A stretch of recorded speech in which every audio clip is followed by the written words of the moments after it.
यकीनन हम मुसलमान हैं, मगर भारत के मुसलमान हैं, कोई बांग्लादेश नेपाल के नहीं है।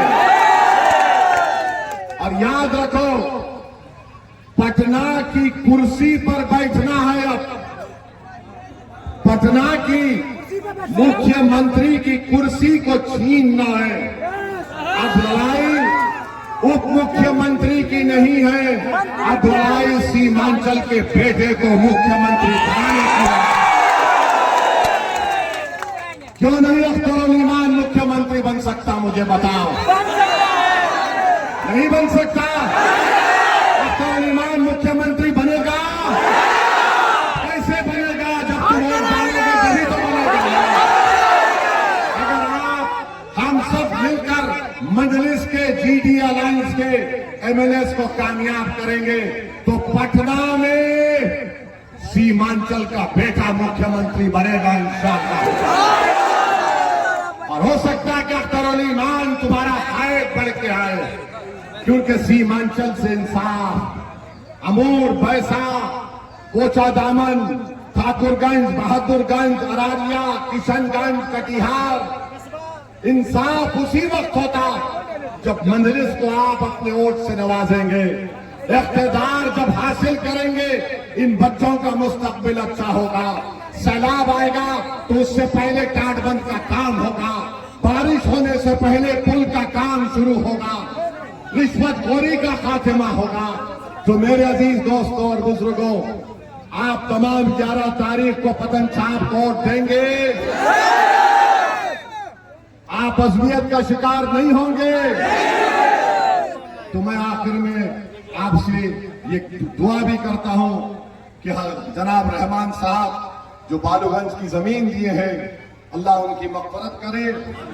और हमको बताया गया कि इस्माइल साहब का बेटा इम्तियाज मरहूम कब इंतकाल हुआ, अल्लाह उसकी मग़फ़िरत करे, अल्लाह उसकी इफ़ादा फरमा दे।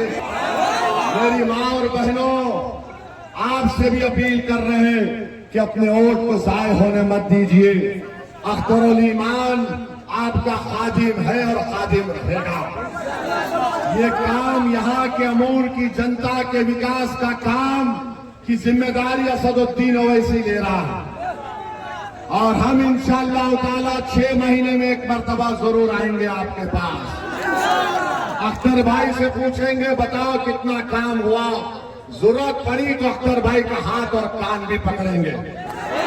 आप फिक्र मत करिए, मस्तान साहब का तो हाथ आप पकड़ नहीं सकते। सबा जफर का हाथ पकड़ने गए तो उसके गुंडे हावी हो जाते हैं।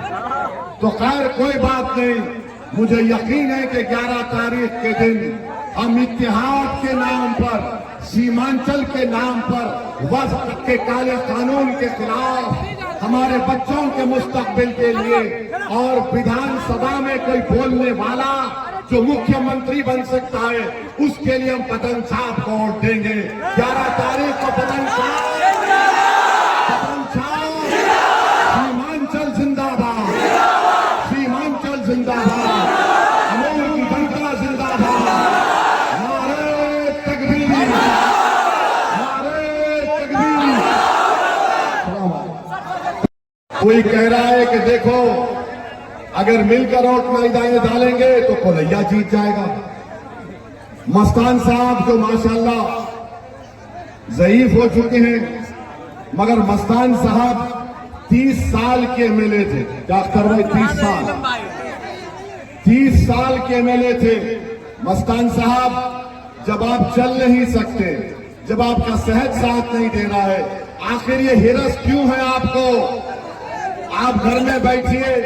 अख्तर ईमान एक नौजवान है, अख्तर ईमान हरकियाती है, मगर आप सिर्फ असलियत को फरोग दे रहे हैं। एक तरफ मस्तान साहब सुरजापुरी का नाम लेते तो दूसरी तरफ सबा जफर कुलैया का नाम लेते। मजलिस अभी न फोन की सेहत अच्छी नहीं है, अच्छी हो जाए, मगर जो 30 साल का विधायक था, 30 साल का जो विधायक था, दिखाने के लिए कोई काम नहीं है, मगर असबियत के नाम पर वोट पूछा जा रहा है। मजलिस किसके नाम पर वोट पूछ रही है? इत्तेहाद के नाम पर। मजलिस किसके लिए वोट पूछ रही है? अमूर के काम करवाने के लिए। मजलिस वोट क्यों पूछ रही है? कि मोदी को हराने के लिए। मजलिस वोट क्यों पूछ रही है? कि सीमांचल की बच्चों को इंसाफ मिले। मजलिस वोट क्यों पूछ रही है? कि आप तमाम को एक शीशा पिलाई दीवार की तरह मुत्तहिद कर दिया जाए, चाहे कोई कुलैया हो, शेरशाहवादी हो या सुरजापुरी हो। याद रखो, इत्तेहाद हमारी ताकत है, इंतशार हमारे लिए मौत है। एक तरफ मस्तान, दूसरी तरफ सबा जफर। ये कोई प्रोग्राम नहीं रखते अमूर के लिए, ना सीमांचल के लिए। सीमांचल के लिए कोई लड़ रहा है तो मजलिस इत्तेहादुल मुस्लिमीन रसूलुद्दीन ओवैसी है। मेरे अजीज दोस्तों और बुजुर्गों, मस्तान साहब का असेंबली में रिकॉर्ड निकाल कर देख लिए। मस्तान साहब असेंबली में कभी कुछ करते नहीं थे। आप सबा जफर भी एक मर्तबा के विधायक हैं, उन्होंने कुछ बोला असेंबली में, वो रिकॉर्ड निकाल कर देख लीजिए।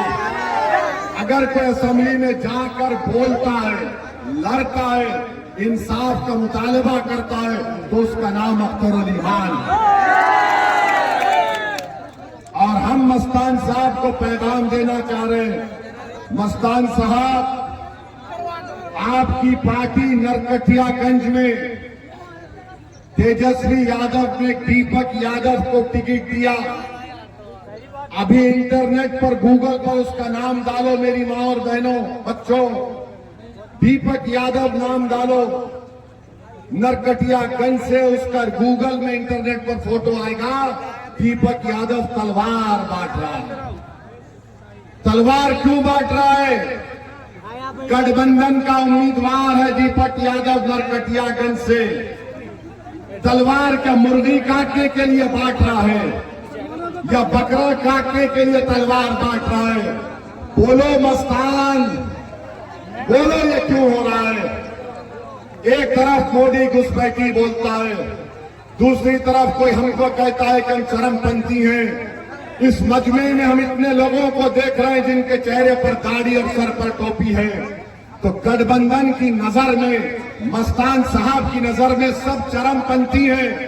तो सुन लो गठबंधन के लोगों, सुन लो भाजपा और जेडीयू के लोगों, अगर चरमपंथी की निशानी दाढ़ी और टोपी है, पंच वक्ता नमाजी है, कुरान की तिलावत है, हमारी इज्जतदार मां और बहनें जो सर पर पल्लो या हिजाब या बुर्का पहनती हैं, तो खुदा की कसम हम मरना पसंद करेंगे, मगर इसको छोड़ना पसंद नहीं करेंगे। ये बदनाम किया जा रहा है चरमपंथी कहकर। आप बताइए इस पे मस्तान साहब क्या बोलेंगे? बताओ सबा जफर, मोदी ने सीमांचल में घुसपैठी कहा।